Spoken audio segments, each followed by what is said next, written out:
Good morning all. It's around 10 o'clock on a Tuesday morning, a bit of an early start this time.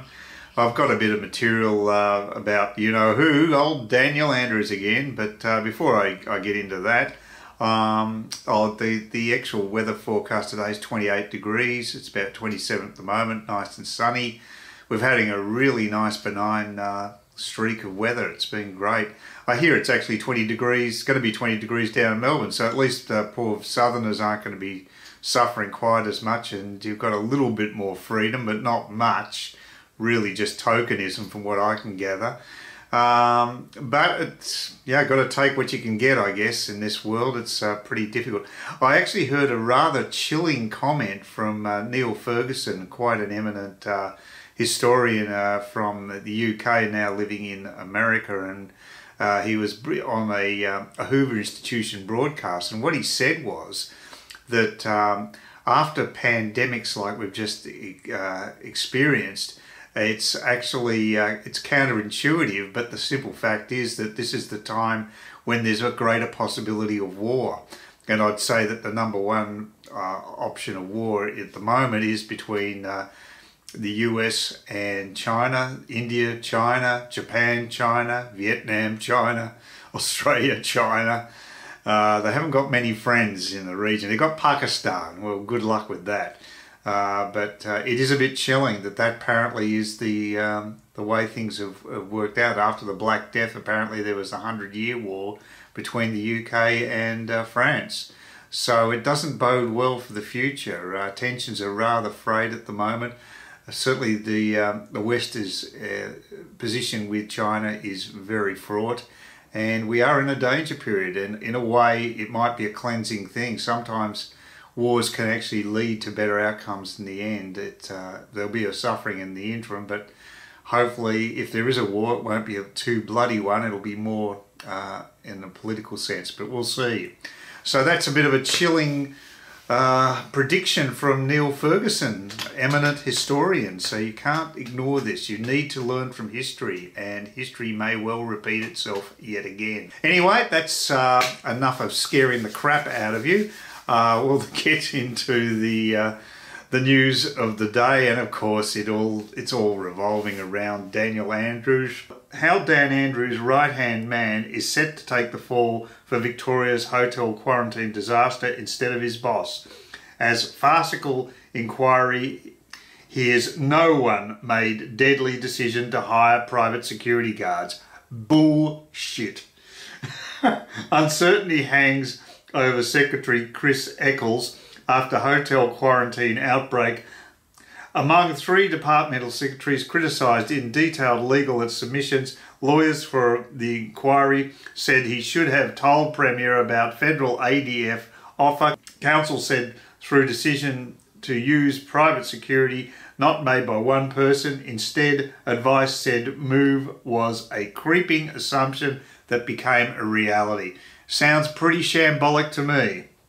That's not the way to make decisions, and this sort of group type thing. Well, I think it was basically set up so that Andrews could cover his arse. It seems it's quite convenient for him to have this group decision BS.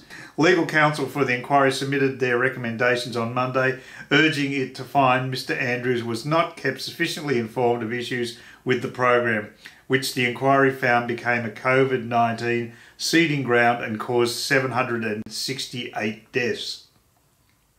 In one of a series of recommendations, counsel assisting Ben Ehel said Department of Premier and Cabinet Secretary Chris Eccles should have told Mr. Andrews the federal government had offered Australian defence support in the April 8th email exchange. The recommendation came after Mr. Andrews told the inquiry on Friday he was not aware that the Commonwealth was willing to provide ADF support. I don't believe it. I don't believe anything that man says anyway, so credibility of zero in my opinion.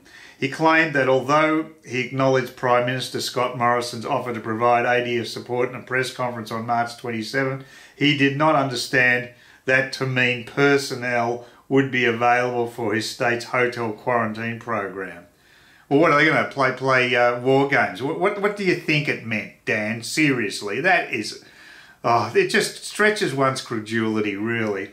Lawyer Rachel Elyard remarked it was astonishing that the 26-day-long inquiry had been unable to determine who decided private security should be used. The question is, who decided private security officers need to be engaged, and they would be playing the role they played, she said. The question is astonishingly still unable to be answered, it would seem. Instead, she said the decision was a creeping assumption that became a reality. The inquiry heard that the fateful decision to use guards was likely made at the meeting of the State Control Centre on the afternoon of March 27th. While no one person made a decision, by the end of the State Control Centre meeting, it was understood by all present that that was what was going to happen, Miss Elyard said. In that meeting, Victoria Police Assistant Commissioner Nick Granger said it was the force's preference private security be used. Yeah, I think the cops have had a lot to do with this, and we know, well, I know what I think of the Victorian Police right now. I think it's an organisation that needs major reform, so take that as you like. The expression of a preference can readily be understood to have given the clear impression that police weren't going to do it and there needed to be an alternative, Ms. Elyard said. Their preference became the outcome.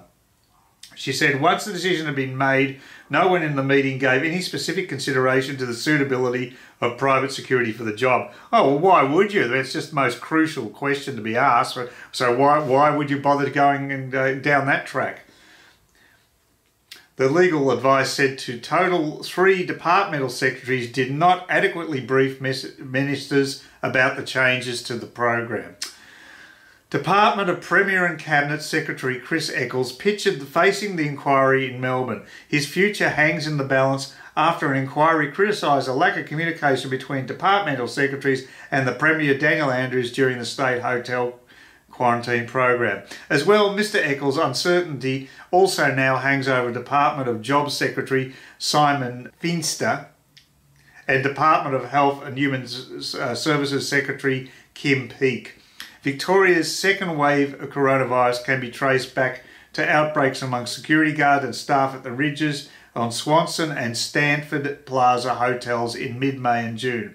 Ms Elliott said the Department of Health and Human Services was in charge of the program, but its focus was largely on logistics and compliance at the expense of public health. Ms Ehel said the program failed to meet its primary objective, which was to keep the community safe from the virus. And now we move on to yet another story from the Daily Mail. They're on fire. They love Daniel Andrews stories. And I'm very happy that they've provided so much information. Dictator with a capital Dick, D-I-C-K. Dan Andrews' Labor colleagues turn on him over disgusting treatment of Health Minister Jenny Mikakos, who quit after Premier blamed her for hotel quarantine disaster. Victorian Health Minister Jenny Mikakos resigned from Parliament on Friday. Premier Daniel Andrews blamed her for the state's hotel quarantine blunder. Spread of COVID-19 cases from returned travellers to community-led to outbreak. Labor MPs have lashed out at the party leader after Miss Mikakos' resignation. Well, it appears, my understanding is Jenny Mikakos and Daniel Andrews in the same faction of the Labor Party. You wouldn't know it though, would you? It's expediency now that Daniel Andrews needs to get some people to take the fall for him. He's just basically, like I said, thrown her under the bus, just like Mr. Maduro in Venezuela, the ex-bus driver, now another failed dictator. Colleagues of Victorian Premier Daniel Andrews have turned on him after he blamed the hotel quarantine on Jenny Mikakos. The former Health Minister resigned from Parliament on Friday, 24 hours after Mr Andrews told an inquiry Ms Mikakos was accountable for the quarantine program. Several Labor MPs are reportedly appalled with Mr Andrews in the wake of the announcement and have lashed out at the state leader. It has put a lot of people on edge, an anonymous minister said to the Herald Sun. Interesting, they're quoting the Herald Sun. There must be some connection between Daily Mail and Herald Sun.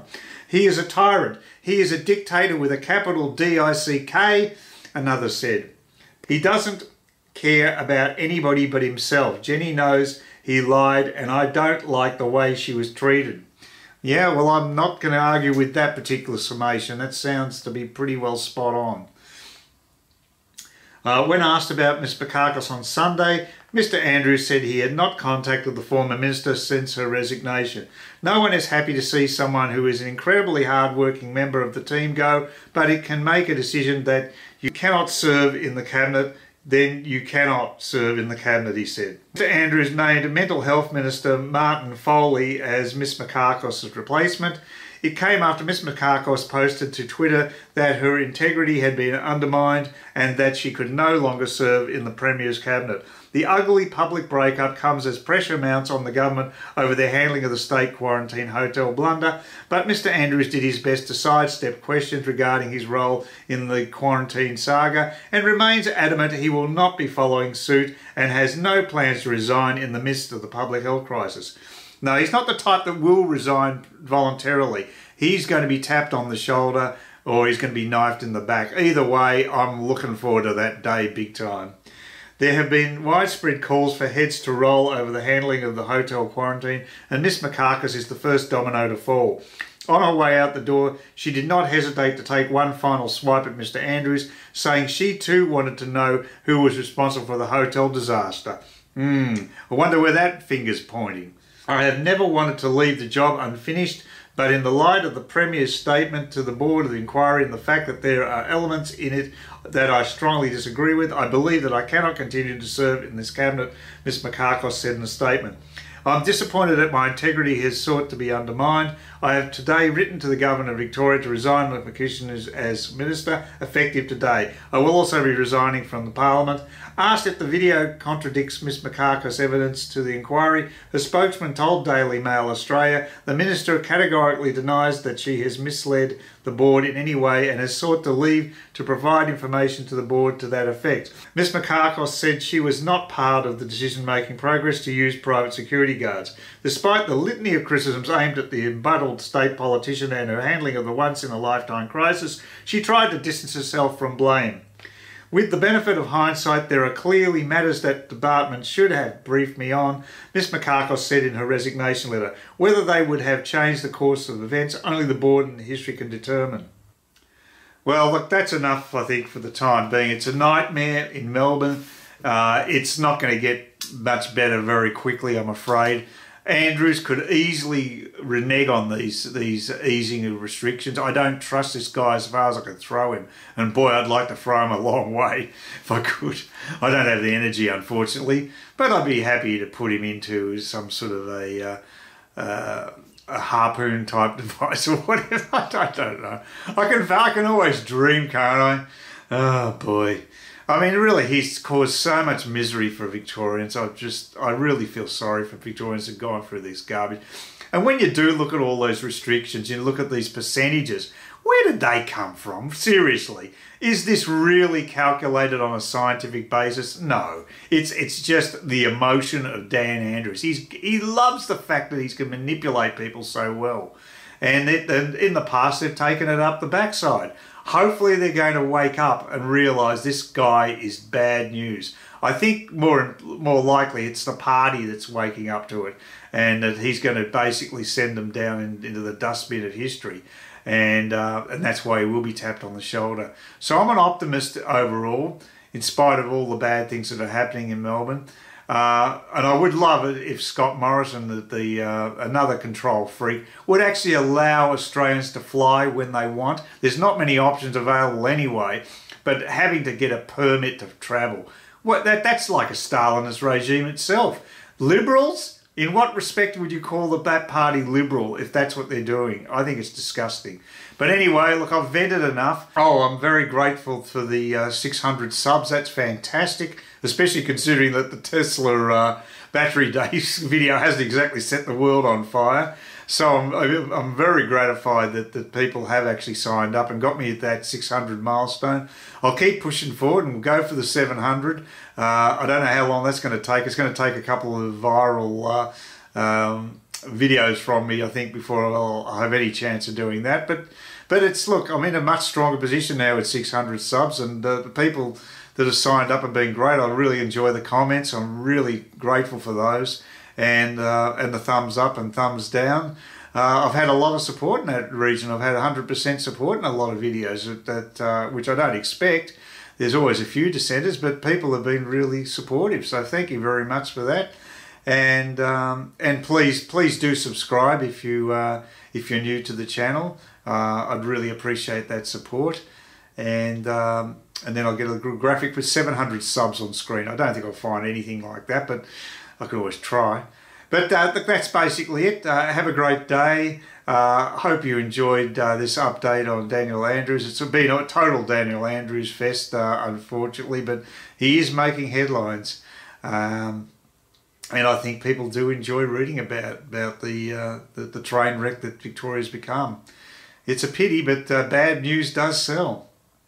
But anyway, I'll let you get on with your days, events. Hopefully you've got nice weather where you are and that you're safe and secure. So look after yourselves, and I'll do another update tomorrow.